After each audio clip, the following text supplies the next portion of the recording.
Hello and welcome to another speaker interview for the upcoming Book Direct show. In these interviews, we'll get to know our speakers, learning about their background and career paths, their thoughts on the Book Direct movement, and what they'll be teaching us at the upcoming conference.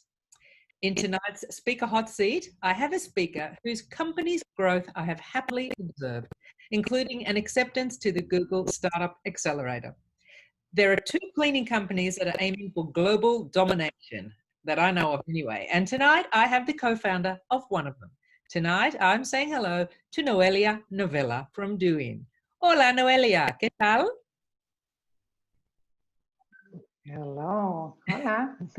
All good here, super glad about being with you, and congrats for the movement and for the growth. Pretty amazing. Yeah, congrats. Thank you very much. Now, for these interviews, I had to dig around a little bit to learn about my guests, and it seems you have a lot of experience in different industries, including recruiting and sales, and you even founded another business. So can you tell us a little bit about your background and how you got started in this industry?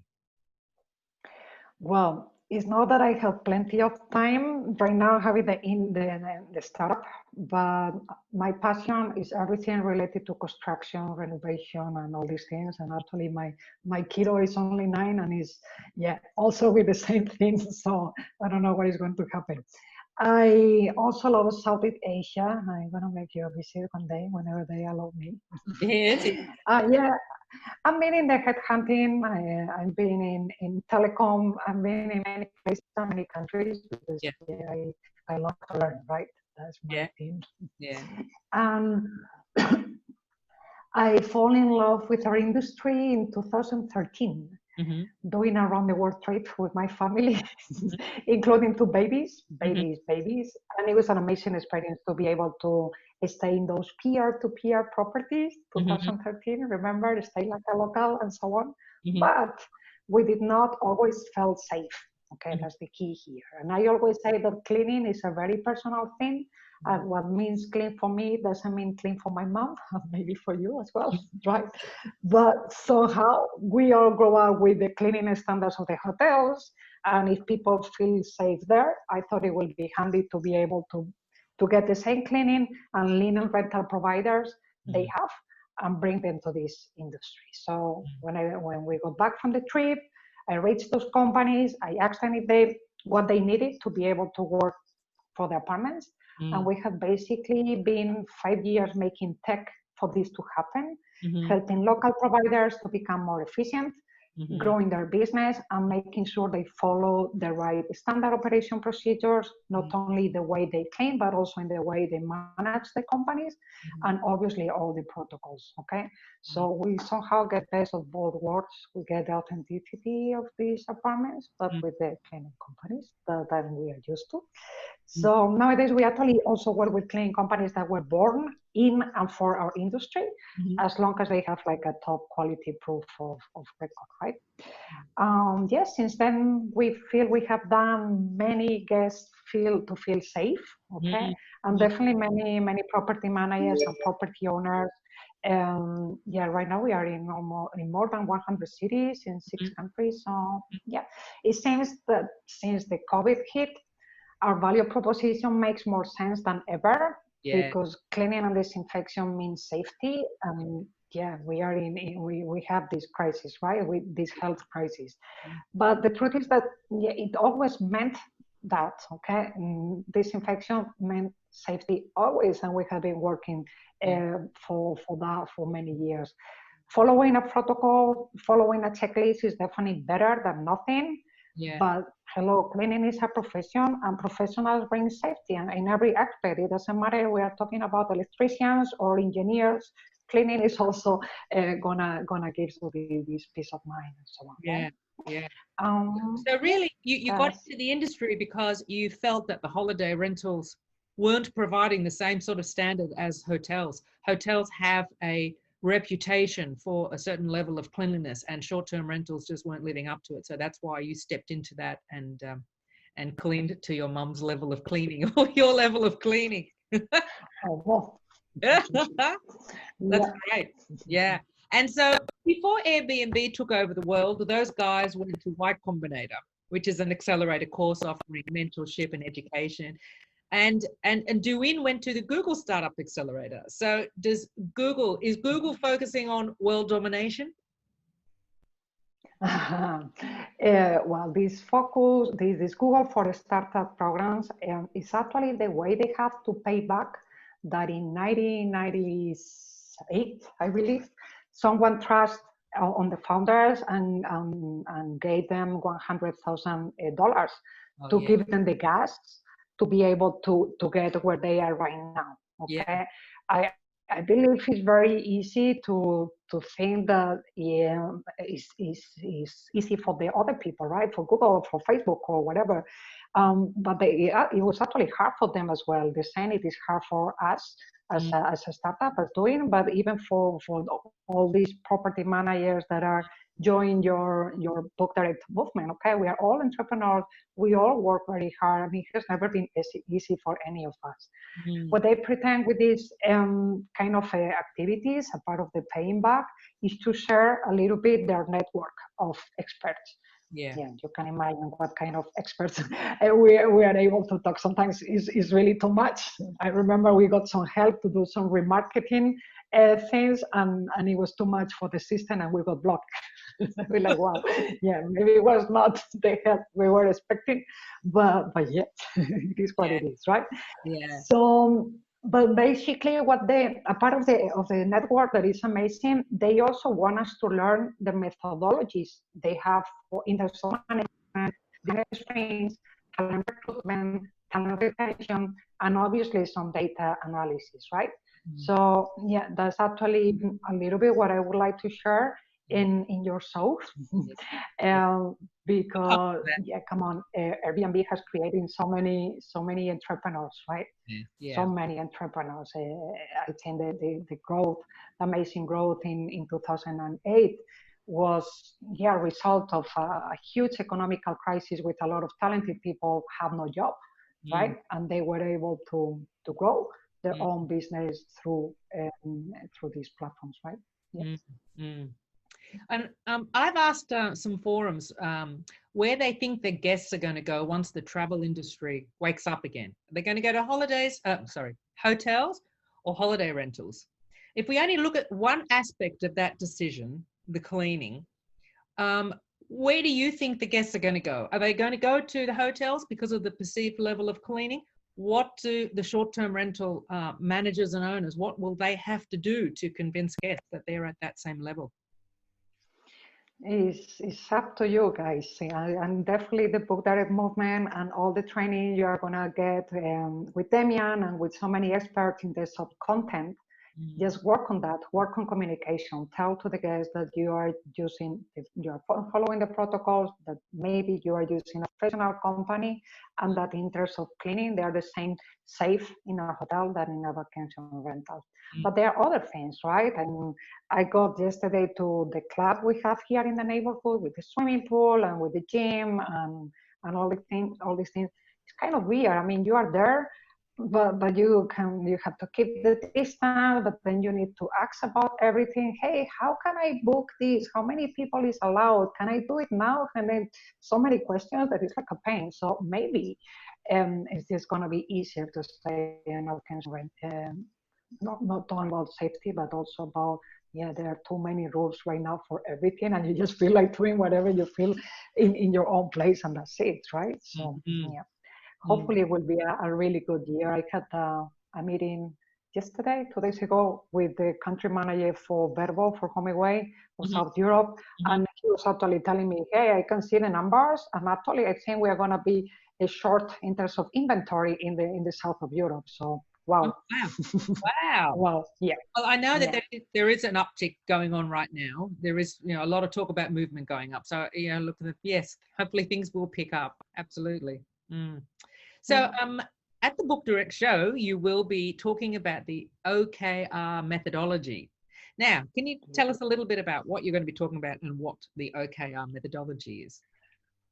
It sounds a little bit okay. Yeah, the thing is that in every business. Okay, this framework is called a framework, right? It's being used by Google since 1999 when they were 40 employees, and they're still using it. Okay, and we are talking right now there are 60,000, something like that.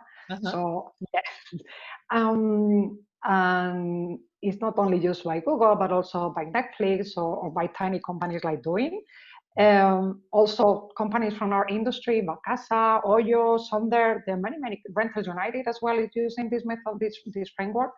The key here is that if you are able, and it's super hard to define the first objectives of your company, which are the goals for this year.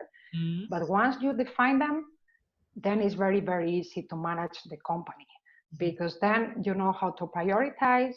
There is an email coming telling him, hey, why don't we make a partnership? It is getting me close to the goal or not? Yes or not? You follow with the conversation or not? That's just one of the examples. But also it involves a lot to the team. People get much more, or people from the team gets committed to get a goal, and it will be analyzed, and that's something very important to be able to measure every single step. That will be the key results, right? So yeah, I believe that more than ever it is super necessary to have a very clear growth strategy. Okay, maybe the summer is all right, but things are gonna be harder, okay, because people doesn't have money to spend on holidays, so everything is going to be a little bit more complex.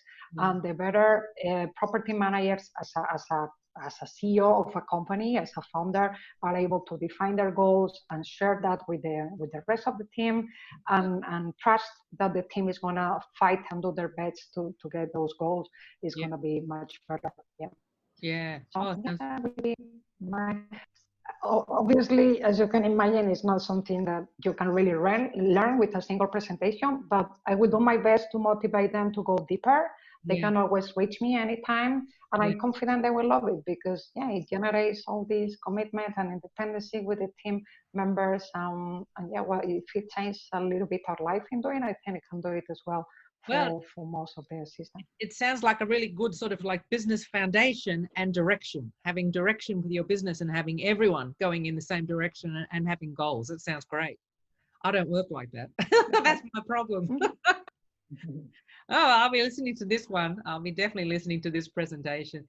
Now, how did you first hear about the Book Direct movement? How did it come to your attention? Okay. There are a lot of different kind of entrepreneurs, okay? And again, Airbnb transformed into entrepreneurs to a lot of people. But in everywhere, there are entrepreneurs that keep evolving, that keep learning and improving every day to get more properties, better occupation rates with the right pricing, with the right cost as well, and that's where we fit as well. And for me, this Book Direct movement is the best proof of that, okay? Because there has been an evolution. And in the same way, you don't go to Google and search social media and then click on Facebook page, you go directly to Facebook page or to the app, right? And that's our goal here, and you are in that stage. And again, it was very hard for Facebook as well to define their value proposition and their goals in terms of branding. So actually the OKRs can help a little bit on that, but if you really define very, very well your value proposition with content, then people will find you very easy and won't go to the OTAs to find you. They will directly go to your brand, right? So that's the exercise we are working here, right? Yeah. Did you hear property managers complaining about, lack of control or anything like that?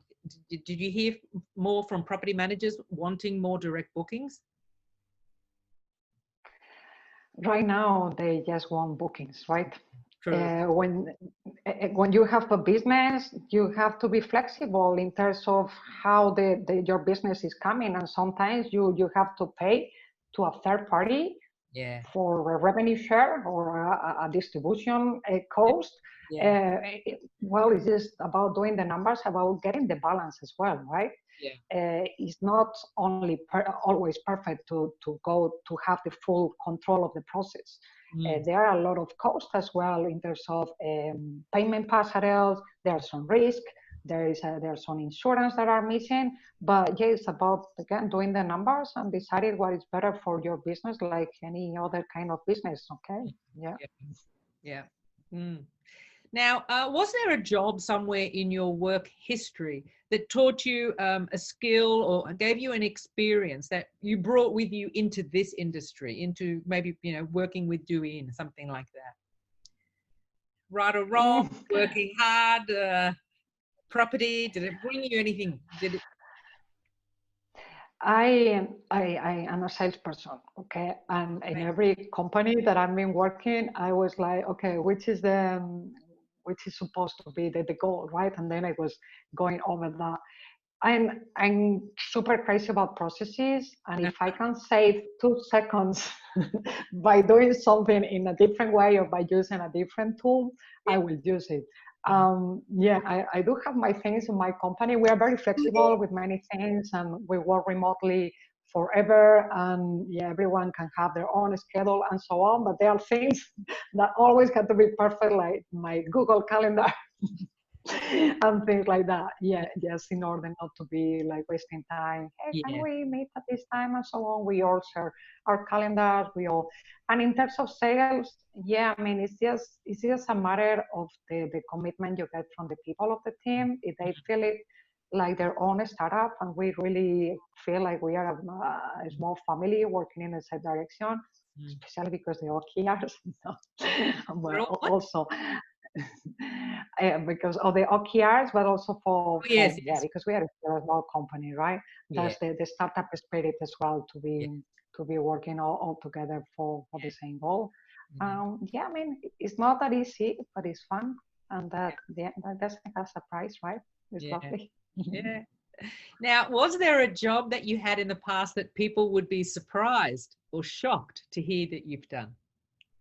Way back, think way back. Did you have any unusual job? Well, I don't think it was unusual, but actually my first job was as a tour leader, and I was actually having, I don't know why, this conversation with Alex Nix from Properly, and his first job was actually as a tour leader, like, Oh, wow. yeah, I mean, it was the way I found, yeah, it was the way I found to travel for free and being paid for that, which is perfect, right? Yeah. Oh, no, that's a great job. That's really great. Ah. Okay, But next. it was crazy times. What's that? I remember it was crazy times because I was working in Budapest, and then they were calling me like, "Hey, tomorrow you are going to Egypt."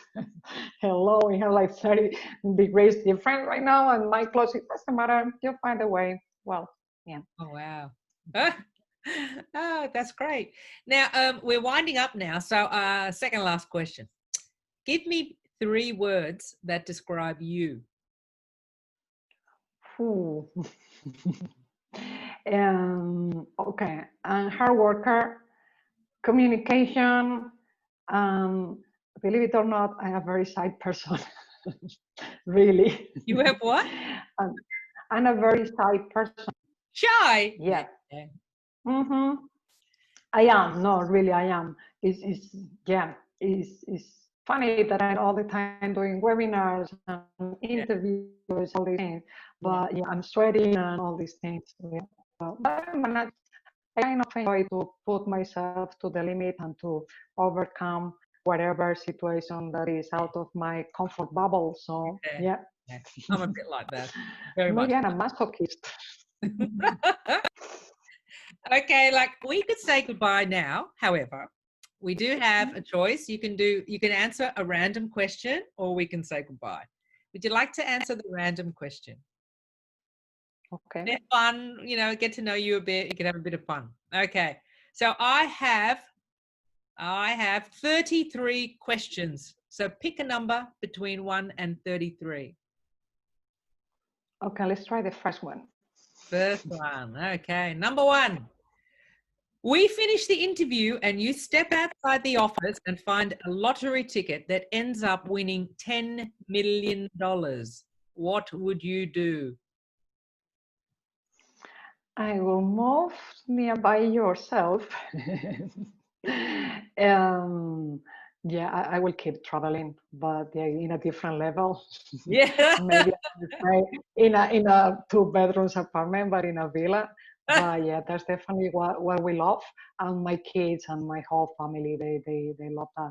And it's pretty tricky when you see a 7 years old girl complaining like, "No, this year I don't want to go to Portugal. I want to go to Singapore." I'm okay. Oh. But yeah, that's our thing.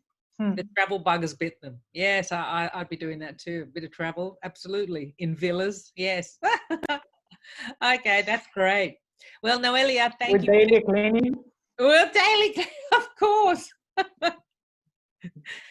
Okay, Noelia, it's been lovely, lovely chatting with you. Lovely hearing about what you're going to present. That'll be very, very interesting. And so thank you very, very much for your time. Okay, we'll speak Thank soon. you. Thank you. Congrats, eh? Thank you. Okay, Ciao, ciao. bye.